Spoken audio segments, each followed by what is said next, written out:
When it is currently the 27th of September 2015, we are continuing to track our now actually rather strong Typhoon Dujuan, continuing the track off here towards the west. Definitely the track here has become much more certain exactly where the storm system is going to be going since my last video update when it was a little bit farther back here towards the east, battling an upper level trough which was moving over Japan at the time, but a high pressure ridge definitely has set in, and this is moving basically due west towards Miyako, Ishigaki, and northern Taiwan at this time, brushing the southern coastline of Okinawa as well. So some of you out here may be looking at these winds really picking up throughout the day today, and into the evening hours you could actually be seeing winds gusting as high as 100 kilometers per hour, especially there along the southern coastlines. Actually, the latest information from the Japan Meteorological Agency, some areas on the southern coast of Okinawa Honto could see winds as high as 108 kilometers per hour, but where the max winds are going to be as we go ahead through the rest of Sunday into Monday is actually there in Ishigaki. 144 kilometer per hour winds is very well possible. Now, I do think it possibly could get a little bit stronger than that because we have been seeing some intensification from the storm system. We have pretty much a good overall radio outflow. That's that outflow coming in from the north and from the south, and the storm system definitely becoming very symmetrical. It still has a good moisture inflow channel coming in from the south across the Philippines here, so it really has intensified. I mean, we can take a look at the morph microwave imagery, like showing you this because it peers through that overcast of cirrus, and you kind of get a good idea of where the eye wall and the worst of this storm system is. And when we're talking about the max winds in the center of circulation, we're talking about this area here in the red around the eye wall, not so much these outer rain bands, which are going to be stretching well off towards Okinawa, and like I said, you could be seeing tropical storm strength winds there, but it's this band right here, and if this hits these islands you can see here towards the west, and specifically Ishigaki and Miyako, we could be seeing that eye wall bringing these winds, which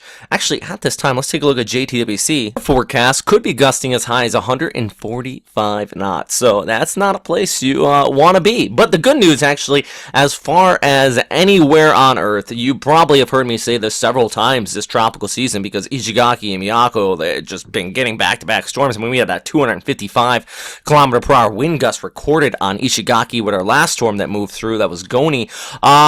Yeah, this is a place you want to be if you were going to get hit by typhoon winds. These buildings out here definitely built for it. They can withstand it on the southern Japanese islands. The bigger threat with this storm system, not so much these islands. Yes, they are going to be seeing the winds. You want to stay indoors, but I think it's going to be here in northern Taiwan because the rain is going to pile up here. The winds, of course, will bring some damage, but remember the last storm that came through here, we saw severe flooding. Crazy flooding, and that happens. We sometimes get over 1,000 millimeters of precipitation, and when you get a powerful storm hitting the mountain chain here in central Taiwan, it just stretches from the north towards the south, you get a tremendous amount of rain totals. Very well is what we're going to be seeing here. So let's take a look at our Meteor app here. This is the ECMWF model, by the way, but most of the models actually becoming more and more in line exactly where this is going to be going, as I mentioned earlier.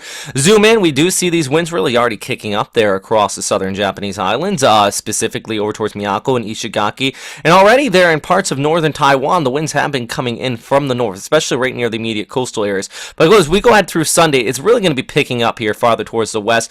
I think Naha, you're slowly going to see it taper off, but it's definitely going to continue to see those large waves across this area, and then this will be passing right over Ishigaki, or possibly a little bit farther here towards the north, bringing those winds, as I mentioned, upwards about category 2, maybe 3 typhoon equivalent on the Saffir-Simpson scale, and then moving into Taiwan as we go ahead to Monday afternoon. Biggest thing here, though, it depends on where exactly this comes on shore. These mountains, as I mentioned again, very notorious for making storms wobble. When I was down here chasing the last storm system that came across here, we saw it come across, it popped off towards the north like this, and then it popped down like that. It really, once you get towards these mountains, friction plays such a big role in exactly how these storm systems interact with it. So really the biggest thing is that you're going to just be watching where these rain bands come on shore around Taipei, even just standing off here towards the east. You're going to be seeing that moisture pump on shore, and these mountains could be seeing some serious risk of flooding and also landslides. This area does have pretty good flood control, but when you just get so much in a certain area, there's only so much you can do to stop the threat of flooding, and we have seen that in the past, and it definitely is going to be a major risk here. The mountains here across Taiwan, though, will tear this storm apart, plus some increase in vertical wind shear should help dissipate it as we go ahead into Tuesday and Wednesday. So I'm expecting kind of a tropical storm to come on shore here in eastern portions of China, but you could be seeing still some heavy rainfall and definitely that moisture coming on shore, so there is a risk of some coastal flooding with this. But that's really all that's going on with the storm system right now. It is starting to impact some of these areas out here. If you are being impacted,